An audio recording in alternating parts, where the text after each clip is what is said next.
नमस्कार दोस्तों, आप देख रहे हैं हमारे अतिथि देवो भव।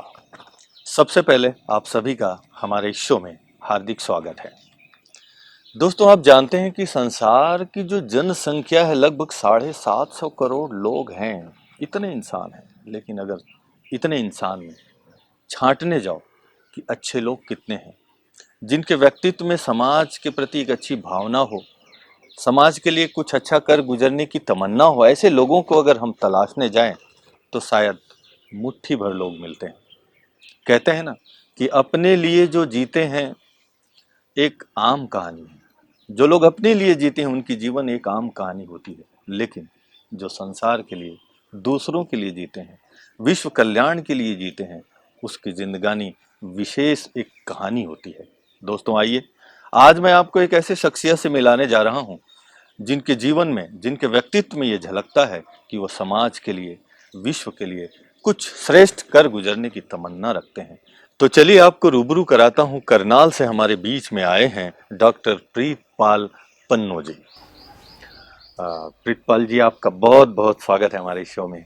बहुत धन्यवाद, शुक्रिया कि आपने मुझे इस शो में शामिल किया। पन्नू जी, आप ब्रह्मा कुमारी के जो हेडक्वार्टर है माउंट आबू ज्ञान सरोवर परिसर, यहाँ पर आप शायद पहले भी आए हैं कि फर्स्ट टाइम आए? नहीं, मैं काफ़ी बार आ चुका हूँ, लगभग 10 साल से मैं यहाँ पर आ रहा हूँ। अच्छा। ये और बात है कि कोविड से पहले मेरे लगातार यहाँ पर काफ़ी चक्कर लगे, लेकिन कोविड के बाद ये पहली बार आना हुआ है मेरा। अच्छा। हाँ।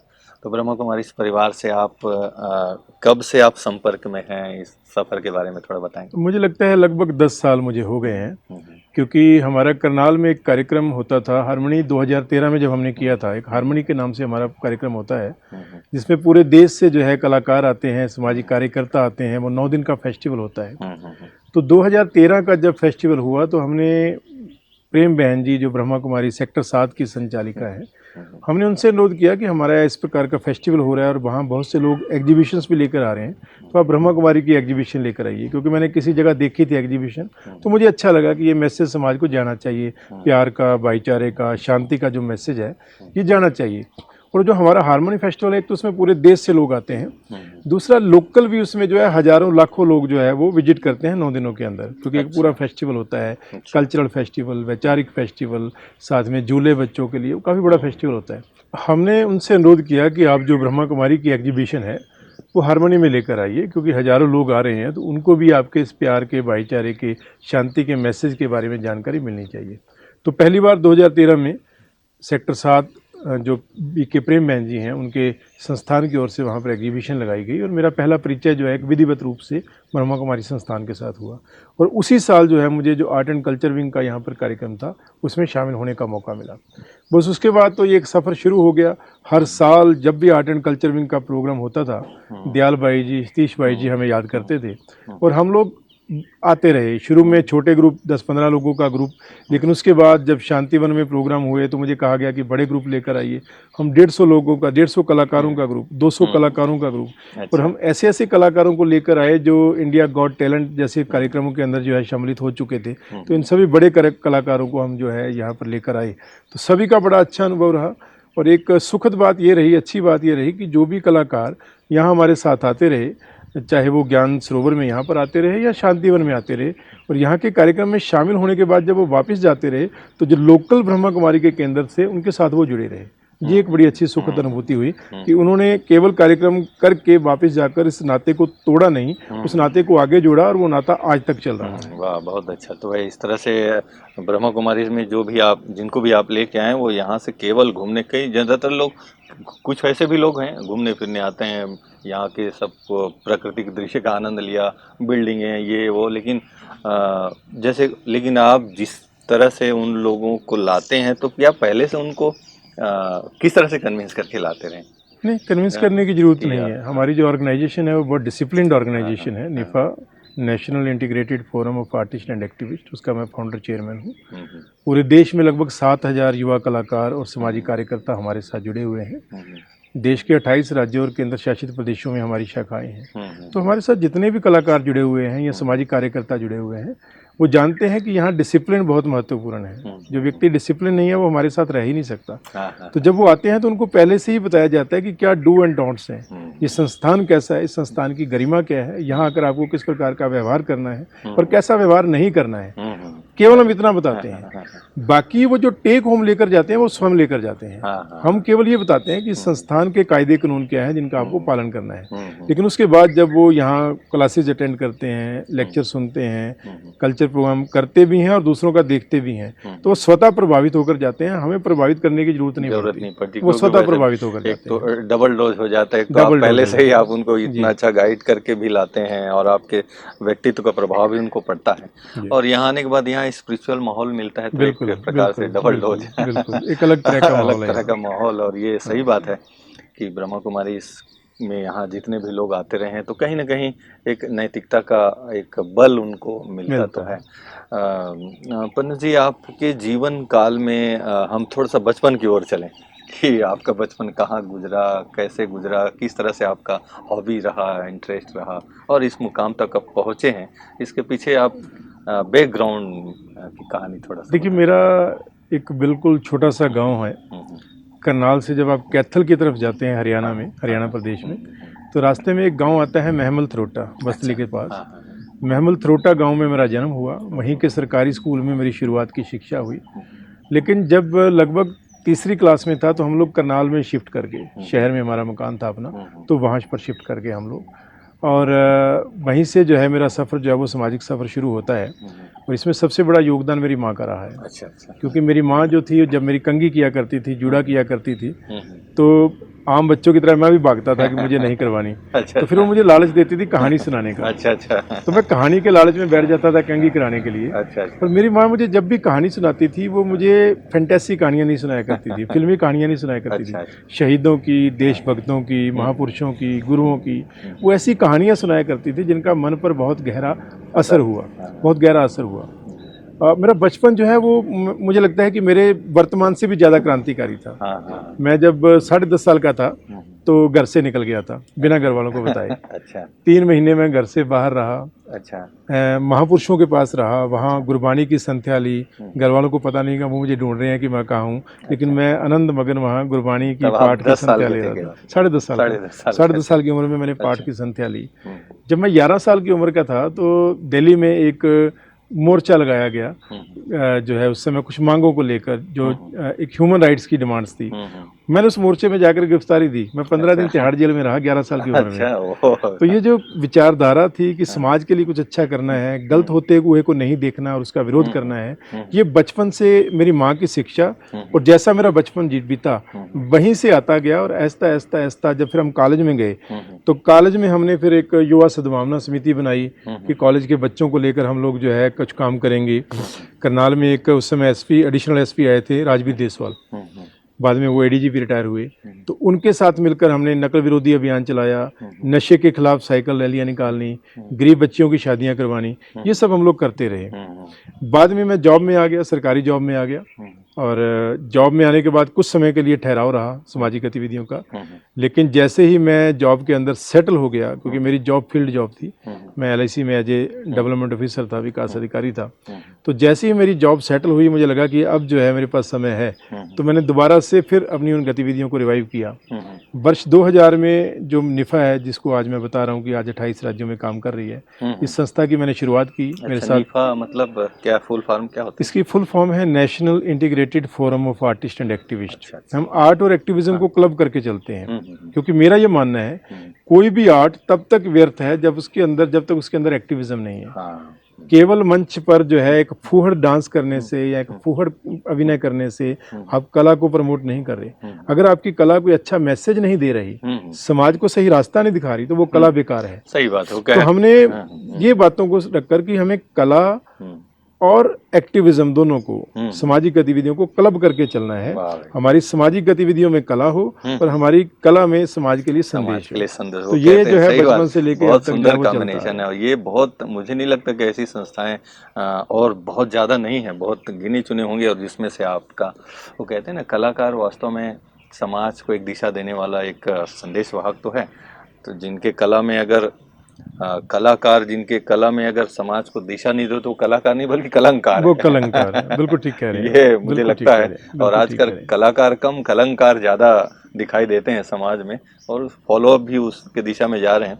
लेकिन आपने इतनी सुंदर आपने संस्था ऑर्गेनाइज किया है। आपकी जीवन कहानी अभी मैं सुन के मुझे लग रहा था 10 साल 10.5 साल से आप बाहर निकले। मुझे लगता है पिछले जन्मों में भी आप कोई ऐसे विशेष समाज सेवक कहो, देशभक्त जरूर रहे होंगे, क्योंकि संस्कार तो हमारे ब्रह्मा कुमारी में सिखाया भी जाता है कि आत्मा संस्कार लेकर के जाती है और वो फिर दूसरे जन्म में। तो आपका तो बचपन से ही समाज के कल्याण के लिए जो भावना है। फिर पन्नू जी, हम जानना चाहेंगे अभी तक की जो सफ़र में आपको बहुत सारे अवार्ड अचीवमेंट काफ़ी हुए होंगे, तो उसके बारे में थोड़ा सा बताएंगे। देखिए, मैं व्यक्तिगत और संस्था की दोनों की अगर बात करूं, तो व्यक्तिगत स्तर पर इस संस्था के माध्यम से, समाज सेवा के माध्यम से, लोगों के बीच में रहने से, राष्ट्र के बारे में अच्छा सोचने से, जहां लोगों का भला हुआ, समाज का भला हुआ, यूथ बड़ी संख्या में हमारे साथ जुड़ा हुआ, यूथ को हमने चैनलाइज किया अच्छी गतिविधियों के लिए, वहीं व्यक्तिगत प्रतिष्ठा भी मिली। क्योंकि ये मेरा मानना है कि जब आप अच्छा काम करते हैं, श्री कृष्ण जी ने कहा कि फल की इच्छा मत रखिए, रखनी भी नहीं चाहिए, लेकिन फल जो है वो उसका नैसर्गिक जो है वो अपने आप मिलना ही मिलना, प्रक्रिया है। जब आप अच्छा करेंगे आपको अच्छाई मिलेगी, जब आप बुरा करेंगे सजा मिलेगी। जब बुरा करेंगे 4 लोग आपको गलत कहेंगे, जब आप अच्छा करेंगे तो 4 लोग आपको अच्छा कहेंगे। तो मुझे भी इस प्रकार के बहुत से सम्मान मिले, बहुत से राष्ट्रीय पुरस्कार मिले। राष्ट्रीय युवा पुरस्कार, जिसे देश का सर्वोच्च पुरस्कार कहा जाता है, किसी भी युवा के लिए या युवा संगठन के लिए राष्ट्रपति से सम्मान होता है, वो 2009 में हमें मिला। उसके बाद 6 बार Guinness book of world record में हमारी 6 गतिविधियों को शामिल किया गया। फिर हमने एक कार्यक्रम किया जिसमें हमने एक ही दिन में पूरे देश में, वो भी कोविड के दौरान जब लोग आगे नहीं आ रहे थे, तो हमने एक ही दिन में 1502 रक्तदान शिविर लगाए, और इसमें 1,03,000 यूनिट हमने एक ही दिन में इकट्ठा किया। तो वो world book of record London में शामिल हुआ। मुझे बलराज साहनी राष्ट्रीय पुरस्कार से सम्मानित किया गया। तो इस प्रकार के बहुत से राष्ट्रीय, पृथ्वीराज चौहान, पृथ्वीराज जी जो फिल्म इंडस्ट्री में हुए हैं, उनकी याद में जो है मुझे एक राष्ट्रीय पुरस्कार से सम्मानित किया गया। तो अनेक राष्ट्रीय, मुझे यूएसए के अंदर भी जो है एक डॉक्टर बेन विदर के नाम से अवार्ड है, उससे सम्मानित किया गया। तो राष्ट्रीय अंतर्राष्ट्रीय स्तर पर जो है कई सम्मान, कई पुरस्कार मिले। तो ये परमात्मा की कृपा है। हालांकि हम लोग पुरस्कारों के लिए काम नहीं करते, लेकिन मेरा ये मानना है कि जो पुरस्कार होते हैं वो आप चाहे उससे निर्लेप रहें, आपके साथियों को जो है मोटिवेट करता है, और लोगों को अच्छा काम करने की प्रेरणा मिलती है कि ये समाज अच्छाई को सम्मानित करता है। तो इस प्रकार के बहुत से सम्मान मिले। और अभी पिछले वर्ष ही जो आपकी राजस्थान की ही ओपीजीएस यूनिवर्सिटी है, उन्होंने सामाजिक गतिविधियों के लिए मुझे डॉक्टरेट की मानद डिग्री से जो है वो सुशोभित किया। तो ये सभी चीज़ें बड़ा हौसला बढ़ाने वाली हैं, और हम लोग अच्छा काम करने का प्रयास करेंगे। मैं इन सब चीज़ों को जिम्मेदारी मानता हूँ। मेरा ये मानना है कि जो पुरस्कार है, ये जो सम्मान है, ये वास्तव में आपके कंधों पर और बड़ी जिम्मेदारी आ रही है कि अब आपकी जिम्मेदारी और ज़्यादा अच्छी है। अब आपका व्यक्तिगत जीवन ऐसा होना चाहिए कि लोग उससे प्रेरणा ले सकें। ऐसा ना हो कि आपका व्यक्तिगत जीवन कुछ और हो, आप स्टेज पे कुछ और कह रहे हो और लोग कंपेयर करें कि ये व्यक्ति जिसको इतनी प्रतिष्ठा मिल रही है, ये वास्तविक जीवन में कुछ और है। तो इस प्रकार की जिम्मेदारी मैं समझता हूँ कि वो आपके कंधों पर ज़्यादा आ जाती है। नहीं, सही बात है। और ये एक बहुत बड़ी बात है कि आजकल जैसे कहते हैं ना कि समाज की जो दिशा है, दशा है, वो इतना एक विपरीत दिशा में जा रही है, और उसमें इस तरह की संगठन का जो कार्य है और आप जैसे व्यक्तित्व के निश्चित रूप से एक बहुत बड़ी संबल है समाज के लिए। पन्नू जी, आप बताएंगे, आध्यात्मिकता से भी आप जुड़े हुए हैं। समाज में आज देखा जाए चारों तरफ फूहड़तापन, युवा युवती डिजिटल प्लेटफॉर्म की तरफ इतना ज़्यादा सोशल मीडिया में कहा जाए तो एक टू मच इन्फॉर्मेशन बहुत ले रहे हैं, जिसकी वजह से मुझे ऐसा लगता है, अपने अनुभव से भी मैं देखूं, आज से 20 साल पहले इतना इन्फॉर्मेशन भी नहीं था, लोगों के मन में आते भी नहीं थे मीडिया के माध्यम से। लेकिन आजकल टू मच इन्फॉर्मेशन जो युवा वर्ग, बच्चे, बूढ़े सब में आ रहा है। इसको आप किस तरह से देखते हैं कि आप उनके लिए कुछ मैसेज के तौर पे, आपके चूंकि आप एक ऐसे ऑर्गेनाइजेशन से जुड़े हैं, उनके हेड हैं, आपके पास बहुत सारे युवक युवतियाँ आते हैं, उन लोगों को आप किस तरह से गाइडलाइन करते हैं ताकि दूसरों को भी उसका एक असर पड़े? जो अगर आप दोनों समय को कंपेयर करेंगे वनु जी, पहले जो हमें इन्फॉर्मेशन मिलती थी वो अपने बड़ों से मिलती थी। अपने दादा दादी के पास बैठकर, नाना नानी के पास बैठकर अपने माता पिता से मिलती थी हमें, वो जो इन्फॉर्मेशन होती थी वो ऑथेंटिक होती थी। ऑथेंटिक होती थी और बड़ा मजा सबसे भी बड़ी आता बात वो ऑथेंटिक होती थी। नंबर एक। नंबर दो, वो पॉजिटिव होती थी, क्योंकि आपके बड़े कभी भी आपको ऐसी इन्फॉर्मेशन नहीं देंगे जिससे आप डिमोरलाइज हो, जिससे आप डिप्रेस हो, जो आपके नुकसान में हो, जो समाज की बेहतरी में ना हो। आपके बड़े आपको कभी भी ऐसी इन्फॉर्मेशन या ऐसी शिक्षा नहीं देंगे। अभी क्या हो रहा है, टू मच इन्फॉर्मेशन लेना बुरा नहीं है, रॉन्ग इन्फॉर्मेशन लेना गलत है। वो गलत है, सही। अभी क्या हो रहा है कि एक व्हाट्सएप यूनिवर्सिटी चल रही है कि व्हाट्सएप पर जो मैसेज आता है हम आंख बंद कर उस पर विश्वास करते हैं और उसको आगे और फॉरवर्ड करके और लोगों को भी विश्वास करने के लिए जो है हम लोग मजबूर कर देते हैं। जबकि कई बार देखा गया कि वो इन्फॉर्मेशन गलत होती है। मैंने ऐसे बहुत से इंसिडेंट देखे कि किसी एक खबर ने दो समुदायों के बीच में झगड़ा करवा दिया, लड़ पड़े, झगड़े हो गए, दंगे हो गए, कुछ लोग मारे भी गए और बाद में पता लगा कि जो बेस था वही गलत था, वो झूठा था। जो जिस बेस के ऊपर वो सारा दंगा झगड़ा हुआ वो ऐसा कुछ हुआ ही नहीं था। तो रॉन्ग इन्फॉर्मेशन लेना गलत है, टू मच इन्फॉर्मेशन लेना गलत नहीं है। नंबर एक, जो भी इन्फॉर्मेशन आपके पास आती है, मैं युवाओं से खासतौर पे आग्रह करना चाहता हूँ कि जो भी इन्फॉर्मेशन आपके पास आती है उस पर एक तो आंख बंद करके विश्वास ना करें, उसको चेक करें, फैक्ट चेक जरूर करें क्या वो सही है। नंबर एक। नंबर दो, अगर सही भी है क्या उसका सोशल मीडिया पर आना समाज के हित में है या गलत है। अगर एक सही इन्फॉर्मेशन भी है लेकिन उसके प्रसारण से समाज में घृणा फैलेगी, समाज में गलत जो है मैसेज जाएगा, समाज बुराई की तरफ जाएगा, वो इन्फॉर्मेशन मत दीजिए। तो इन्फॉर्मेशन का फैक्ट चेक करना बहुत ज़रूरी है। इन्फॉर्मेशन समाज के हित में है या नहीं, देश के हित में है या नहीं, ये जानना बहुत ज़रूरी है। और तीसरा, कई बार अभी सुबह मैं एक देख रहा था व्हाट्सएप के अंदर एक मैसेज आया हुआ था कि एक बच्चा गुम है, वो हनुमानगढ़ थाने में है और नीचे कोई भाई लिख रहा था यार वो 10 साल से थाने में बैठा हुआ है क्या। वो 10 साल से सेम इन्फॉर्मेशन पास ऑन हो रही है, उसको कहीं कोई डिलीट नहीं कर रहा। और वो 10 साल बाद भी, 10 साल पहले एक बच्चा गुम हुआ, वो प्रयासों से मिल गया और अब उसके घर वाले परेशान है कि हमें तो 10 साल हो गए, अब भी हमारे पास फोन आते हैं जी आपका बच्चा जो है मिला कि नहीं मिला। सही बात है। तो रॉन्ग इन्फॉर्मेशन को हम स्प्रेड ना करें, इन्फॉर्मेशन को चेक करें और चेक करने के बाद अगर वो समाज के लिए सही है तभी हम उसे आगे पोस्ट करें, ये बहुत जरूरी है। सही बात है। अगर पॉजिटिव इन्फॉर्मेशन है तो फॉरवर्ड करो तो एक सेवा हो जाती है, सेवा हो जाती है। और अगर आपने निगेटिव इन्फॉर्मेशन को फॉरवर्ड किया, पहली बात तो उसको पढ़ना ही नहीं है, अपने लिए भी नुकसान, फॉरवर्ड करना तो फिर और कई नुकसानदायक है। बिल्कुल। तो ये आजकल देखने में आता है कि आज परिवार में, हर परिवार में, पता नहीं मोबाइल ने भी या हो डिजिटल प्लेटफॉर्म में इतना घर घर घुस गया है। आस पास सामने आएंगे तो भी गुड मॉर्निंग नहीं करेंगे, पर मोबाइल में गुड मॉर्निंग पहले ही भेज देंगे सब तरफ, सामने आएंगे तो नहीं करेंगे। तो ये एक बहुत बड़ा विशेष परिवर्तन जो देखने में आता है। लेकिन ये इस स्पिरिचुअलिटी जो है कहीं ना कहीं जरूर एक फिल्टर करता है विचारों को।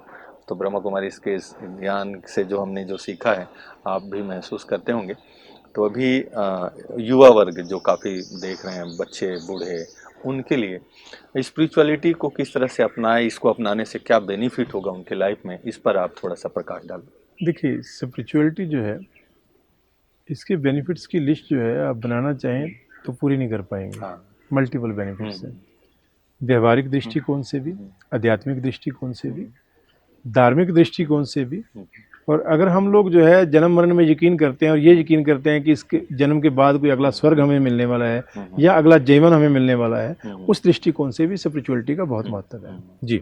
अगर मैं व्यवहारिक दृष्टिकोण से बात करूं, जो व्यक्ति मेडिटेशन करता है, जिसके विचार स्पिरिचुअल हैं, जो अध्यात्म से जुड़ा हुआ व्यक्ति है, वो व्यक्ति फिजिकली आपको हेल्दी मिलेगा, क्योंकि नेगेटिव टॉक्सिन जो है उसके शरीर के अंदर प्रभावित नहीं होंगे।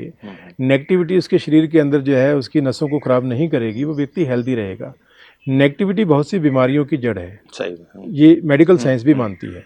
तो जो लोग मेडिकल साइंस पे यकीन करते हैं उनको इस बात का पता होना चाहिए कि संसार के बड़े बड़े एलोपैथिक डॉक्टर जो हैं वो भी मेडिटेशन, योगा, प्राणायाम के बारे में कहने लगे हैं कि आप ये करो। तो जब आप स्पिरिचुअलिटी से जुड़ेंगे, अध्यात्म से जुड़ेंगे, मेडिटेशन से जुड़ेंगे, तो एक तो आप हेल्दी रहेंगे, नंबर एक। नंबर दो, जब आपका शरीर हेल्दी होगा, साथ में माइंड हेल्दी होगा, तो आपका कैरियर पाथ और स्मूथ हो जाएगा।